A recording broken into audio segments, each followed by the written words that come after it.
Alhamdulillahilladzi anzalal Qur'ana khalaqal insana 'allamahul bayan. Wallahu allazi wajadna dalan fahada wa wajadna 'ailan fa'alna inna fatahna laka fathan mubin. Asyhadu an la ilaha illallah wahdahu la syarika lah wa asyhadu anna Muhammadan 'abduhu wa rasuluh la nabiyya wa la rasulahu ba'd. Bersyukur kepada Allah Subhanahu wa taala atas segala karunia nikmat yang telah Allah berikan kepada kita. Nikmatani ma'kunun fihi ma katsirun minan nas. As-sihah wal farah. Dua kenikmatan. Nikmatani, dua kenikmatan. Ma'kunun fihi ma katsirun minan nas, yang banyak dilalaikan oleh kebanyakan manusia. Nikmat sehat dan nikmat waktu luang. Allah Subhanahu wa taala memberikan kita kenikmatan yang luar biasa. Ada di antara kita yang diberikan nikmat waktu luang, tapi Allah tidak berikan nikmat kesehatan. Ada orang-orang yang Allah berikan nikmat kesehatan, tapi tidak Allah berikan nikmat waktu luang. Sedangkan kita yang hadir dalam kajian pada kesempatan hari ini, Allah berikan dua nikmat itu, sehingga dimampukannya kita untuk talabul ilmu, yang mana yarfa'illahu alladzina amanu minkum walladzina utul ilma darajat. Allah mengangkat derajat orang-orang yang berilmu beberapa derajat. Kita ikut kajian ilmu, bertambah ilmu kita. Innama yakhshallah min ibadihil ulama. Sebenarnya yang takut kepada Allah itu siapa? Yaitu para ulama. Siapa para ulama itu? Orang-orang yang berilmu. Semakin kita berilmu, semakin kita takut kepada Allah. Namun jika kita berilmu, mengatakan, mengaku bahwa diri kita berilmu, tapi tidak ada rasa takut kita kepada Allah, bisa jadi ada yang salah dengan ilmu yang kita miliki. Orang-orang yang takut kepada Allah, maka akan Allah angkat derajatnya. Dalam melihat sesuatu, dia akan lebih objektif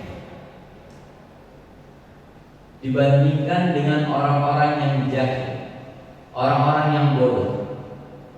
Orang yang bodoh hanya melihat apa yang ada di depan matanya. Selanjutnya ia akan berprasangka. Contoh halnya kita datang ke mall. Di lantai 1 kita hanya bisa melihat orang-orang yang berada di lantai 1, dan kita tidak bisa menembus tembok. Pandangan kita terbatas. Yang kita ketahui pun terbatas. Orang-orang yang kita tahu pun terbatas. Maka orang-orang yang bodoh itu layaknya seperti orang yang berada di lantai 1.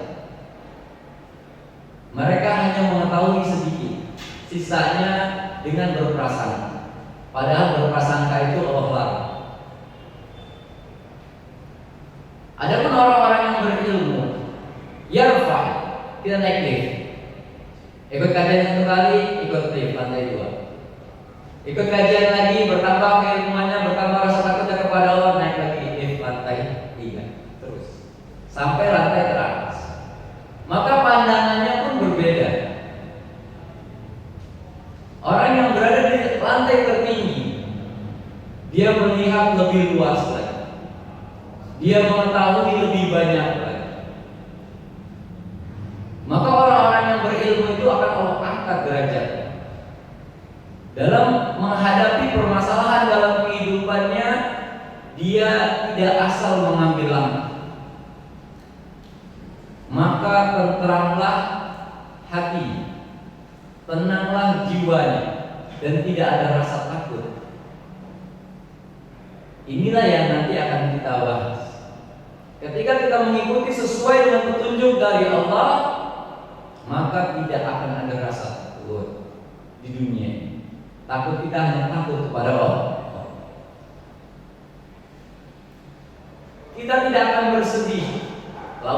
sedih berarti senang. Di mana-mana hatiku senang. Di sana senang, di sini senang, di mana-mana hatiku senang. Orang-orang yang mengikuti hidayah, mengikuti petunjuk, maka dia akan tentram. Maka orang-orang yang menuntut ilmu, kelebihannya, keutamaan orang-orang menuntut ilmu adalah illa nazalat alaihimus sakinah wa majtama'a qaumun fi baiti min buyutillah. Barang siapa yang berkumpul di rumah-rumah Allah, illa nazalat alaihimus sakinah, maka Allah akan turunkan sakinah ke dalam dada. Maka sakinah itu bisa didapatkan dengan menikah. Kalau belum menikah, sakinahnya didapatkan dengan thalabul ilmi. Jadi yang mau tenang, jiwanya mau tenang, jiwanya banyak-banyak menuntut ilmu. Salawat serta salam semoga tersanjung-agungkan kepada Nabi kita Nabi Muhammad sallallahu alaihi wasallam, serta para sahabatnya, para tabi'in, para tabi'in dan orang-orang yang senantiasa sikoh dan istiqomah di jalannya. La tazalu ta'ifatun min ummati zahirina 'alal haq la yadalluhum man khadalahum hatta ya'ti Allah bi amrih. Akan senantiasa ada kelompok dari umat yang akan terus memperjuangkan Islam, menyiarkan Islam, menyiarkan kebenaran. La yazalluhum man khadalahum. Orang-orang ini, kelompok ini tidak terkalahkan oleh segala upaya-upaya musuh untuk menghentikan sampai datangnya ketetapan dari Allah Subhanahu wa taala. Ayyuhal ikhwah,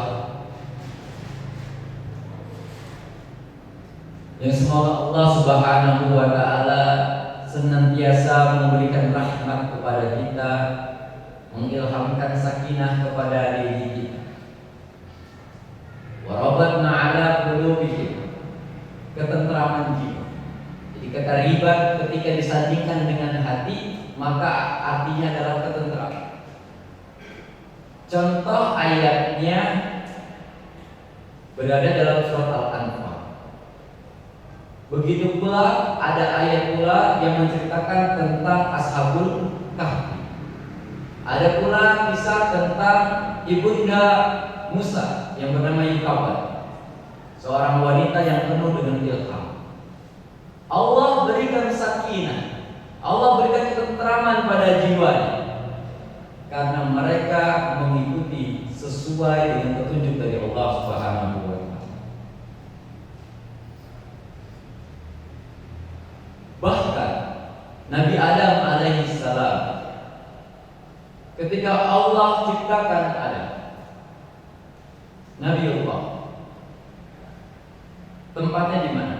Inni ja'ilun fil ard khalifah. Sungguh aku akan menjadikan seorang khalifah, seorang pemimpin di muka bumi. Laisa fis sama, bukan di langit, bukan di surga. Memang pada dasarnya Nabi Adam